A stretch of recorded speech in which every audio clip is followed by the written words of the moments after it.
Lecture du livre de la Genèse. Au commencement, Dieu dit, faisons l'homme à notre image, selon notre ressemblance. Qu'il soit le maître des poissons de la mer, des oiseaux du ciel, des bestiaux et de toutes les bêtes sauvages et de toutes les bestioles qui vont et viennent sur la terre. Dieu créa l'homme à son image. À l'image de Dieu, il le créa. Il les créa homme et femme. Dieu les bénit et leur dit, soyez féconds et multipliez-vous, remplissez la terre et soumettez-la. Soyez les maîtres des poissons de la mer, des oiseaux du ciel et de tous les animaux qui vont et viennent sur la terre. Dieu dit encore, je vous donne toute plante qui porte sa sémence sur toute la surface de la terre, et tout arbre dont le fruit porte sa sémence, telle sera votre nourriture. À tous les animaux de la terre, à tous les oiseaux du ciel, à tout ce qui va et vient sur la terre et qui a souffle de vie, je donne comme nourriture toute herbe verte. Et ce fut ainsi. Et Dieu vit tout ce qu'il avait fait, et voici, cela était très beau.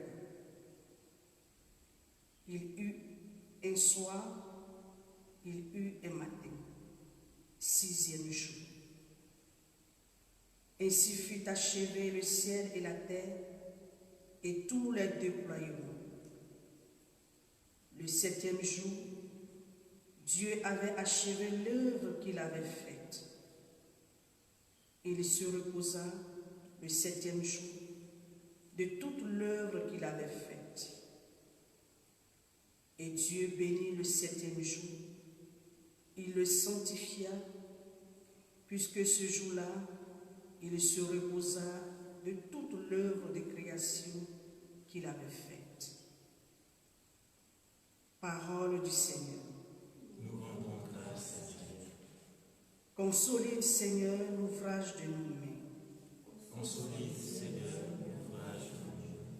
Avant que naissent les montagnes, que tu enfantes la terre et le monde, de toujours à toujours, toi tu es Dieu. Consolide, Seigneur, l'ouvrage de nos mains. Tu fais retourner l'homme à la poussière. Tu as dit, retournez, fils d'Adam. À tes yeux, 1000 ans sont comme hier. C'est un jour qui s'en va, une heure dans la nuit. Consolide, Seigneur, l'ouvrage de nos mains. Apprends-nous la vraie mesure de nos jours, que nos cœurs pénètrent la sagesse. Reviens, Seigneur, pour t'acclamer. Ravise-toi par égard pour ton serviteur. Consolide, Seigneur, l'ouvrage de nos mains.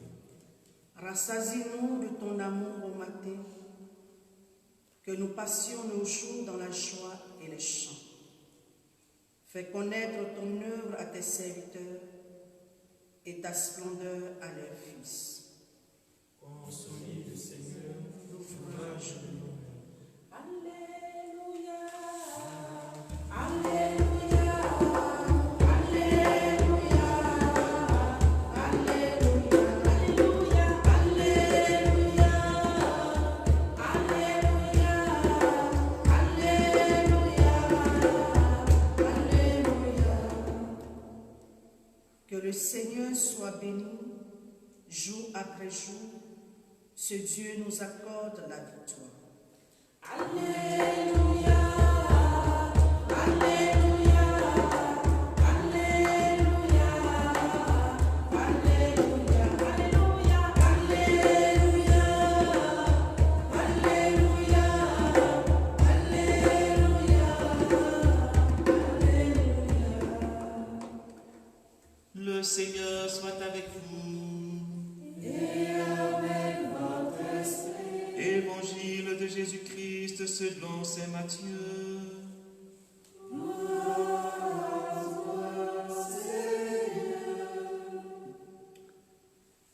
En ce temps-là, Jésus se rendit dans son lieu d'origine et il enseignait les gens dans leur synagogue de telle manière qu'ils étaient frappés d'étonnement et disaient: d'où lui viennent cette sagesse et ces miracles? N'est-il pas le fils du charpentier? Sa mère ne s'appelle-t-elle pas Marie?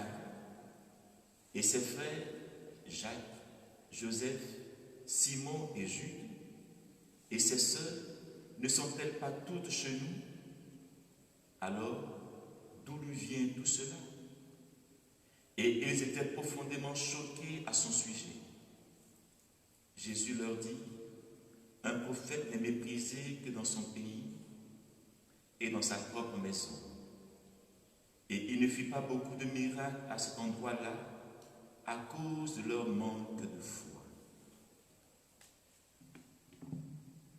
Acclamons la parole de Dieu. Louange à toi, Seigneur Jésus.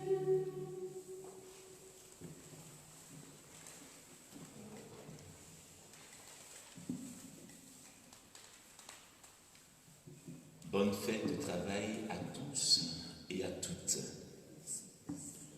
Quand je dis bonne fête du travail, je ne dis pas bonne fête aux salariés. Je dis bonne fête du travail à tous ceux qui travaillent. Et Dieu seul sait combien ils sont nombreux, celles et ceux qui travaillent. Et quand on parle du travail, bien souvent, il y en a qui disent: comme je ne suis pas salarié, alors je ne travaille pas. Or, à bien regarder nos vies, et j'ai en ce moment même une pensée spéciale à toutes ces mères de famille qui ne sont pas salariées, mais qui abattent un travail monstre à qui on devait vraiment verser quelque chose de plus important. Je pense aussi à ces pères de famille qui s'occupent aussi de leur famille. Je pense donc à toutes ces personnes qui ne perçoivent pas de salaire et pourtant qui abattent un travail énorme. Aujourd'hui, la liturgie nous donne de faire mémoire de Saint Joseph, travailleur. Je voudrais donc aujourd'hui que nous puissions mener une petite réflexion sur la question du travail. Quand on lit le livre de la Genèse, Dieu dit, après la chute d'Adam et Ève, Dieu dit au serpent que sa génération, parlant de la femme, t'écrasera la tête et toi, tu la mordras au talon. Ce même Dieu dit à l'homme: désormais, c'est à la sueur de ton front que tu gagneras ton pain. En lisant ce verset, comme je le disais hier, certains ont vite interprété le travail comme si le travail était une malédiction, puisque à cet instant-là, Dieu maudissait Adam, Ève et le serpent.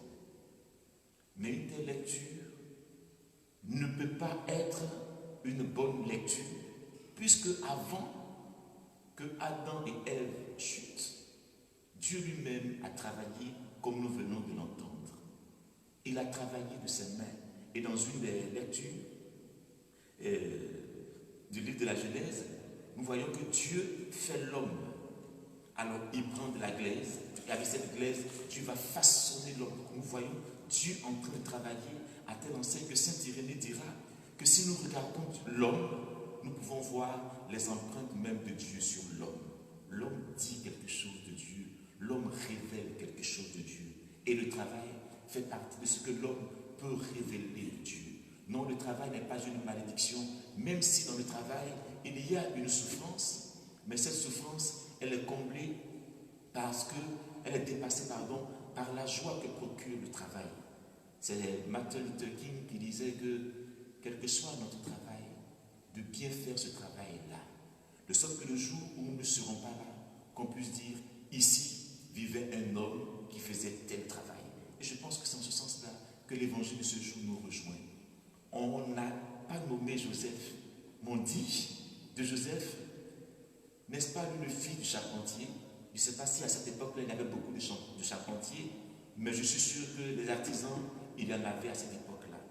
Mais si on identifie Joseph à son travail, cela laisse supposer que Joseph faisait un travail de qualité. Et c'est José Maria Escrivá de Balaguer qui nous fait entendre qu'un travail qui est bien accompli, c'est aussi l'expression d'une prière qui monte vers Dieu. Parce que si nous travaillons bien, nous sanctifions le nom du Seigneur. Tout travail qui est bien fait manifeste la gloire de Dieu. Il va de soi qu'un travail qui est mal fait ne pas contribue à honorer le nom de Dieu.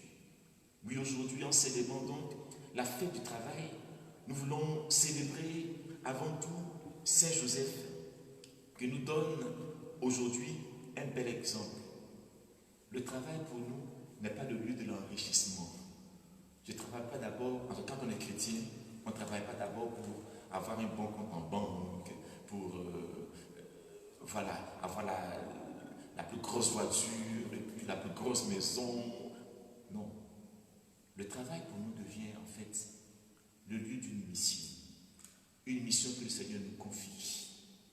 C'est le lieu où nous sommes appelés à manifester la présence de Dieu. C'est d'abord cela. C'est donc une mission que le Seigneur nous confie. Cette mission qui est de continuer son œuvre de création. Donc, lorsqu'un chrétien travaille, il contribue à l'œuvre de création de Dieu. Il devient comme celui ou celle qui permet à l'œuvre de Dieu de se perpétuer. C'est une noble mission. Donc le travail, ce n'est pas d'abord pour avoir de l'argent, même si cela est nécessaire, mais le travail, c'est pour contribuer à la gloire de Dieu. Saint Joseph, que nous célébrons aujourd'hui, a appris son métier à son fils Jésus. Il lui a communiqué cet amour du travail.